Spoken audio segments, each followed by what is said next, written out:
Yeah, we know that Manchester United's number one priority in this summer transfer window is to bring in a number 9, maybe even bring in 2 strikers. Now, the last few months, Harry Kane's name has been associated with United, as has Victor Osimhen's from Napoli as well. But the information we're getting now is it's increasingly unlikely that United are going to pursue a deal for Harry Kane. That's purely because of the noises coming out of Tottenham. Tottenham don't want to sell, number one.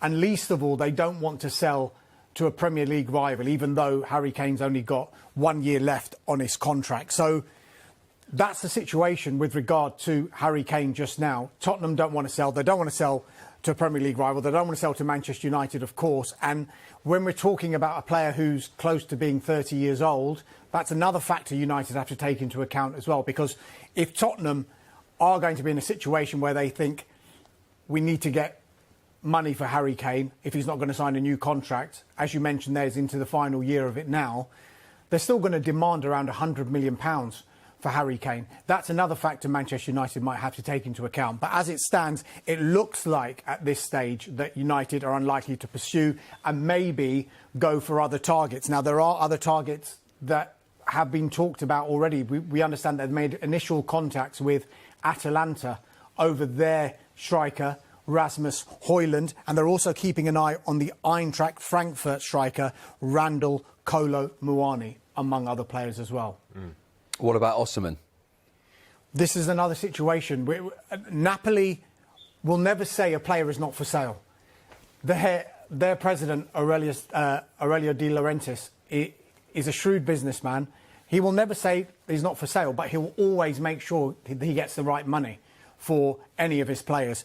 And you're looking at in excess of £100 million for someone like Victor Osimhen. Of course, United would like to be associated and maybe be bidding for a player of Osimhen's calibre, but the information we're getting at the moment is United are looking at alternatives to players in the £100 million bracket at the moment, because they do have other areas of the pitch that they do want to strengthen.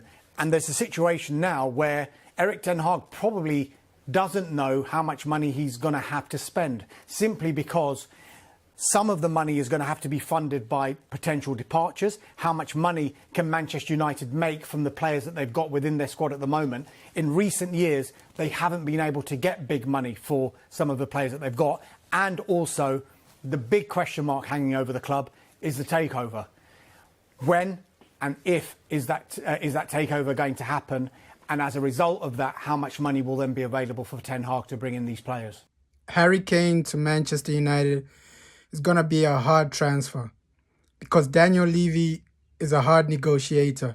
Getting a player from Daniel Levy, especially that he doesn't like Man United, is going to be extremely hard. And I don't see him selling as Harry Kane, their best player, to a Premier League rival. So I see him going more to a Real Madrid this summer. But Hojlund from Atalanta is a more realistic target. But with the new owners, I feel like they'll want to make an impact. If the Qataris come in, I won't be surprised if they go for someone like Kylian Mbappe. But obviously, the striker position is our main priority, and we'll see what happens. We'll see what happens in the coming weeks. The transfer window just opened, so yeah, a lot of news will come out. And I'm excited. Let's see what happens.